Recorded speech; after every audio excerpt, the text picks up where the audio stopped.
Rome was divided into West and East. When East Rome fell in 1204 to the Crusaders, I introduced you to the concept of East East Rome, Trebizond, the first new imperial center to rise for the exiled Romans.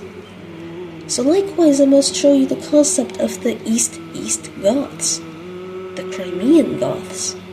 There were Visigoths, Eastern Goths, who invaded the Roman Empire earlier and settled further west on the corpse of the old empire, in Hispania.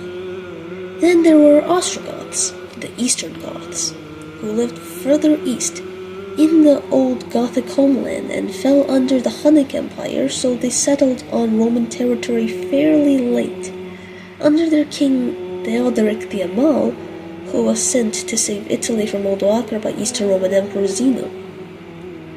Both Visigoths and Ostrogoths became Christianized in the late 4th century by their bishop, Ulfila, so they were all Arians, as opposed to the Orthodox Romans, with one exception, the East East Goths.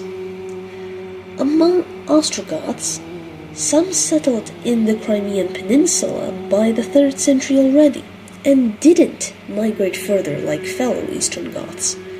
And since the Huns got in the way between the Crimea and Eastern Europe, contact was effectively cut off between the Crimean Goths and the rest of the Arian Gothic world down south, wreaking havoc for Rome. With the introduction of Christianity, non-Arian and fully Orthodox Christianity, most likely directly from Jerusalem and the Palestinian tradition to the Crimea, the Goths who stayed there became fully Orthodox, just like the Romans, some of whom lived in Cherson, close to the region that eventually became known as Gothia, the home of the Crimean Goths, whose capital was a naturally fortified settlement, known today as Mangup, but first recorded by Procopius as Dori in the 6th century.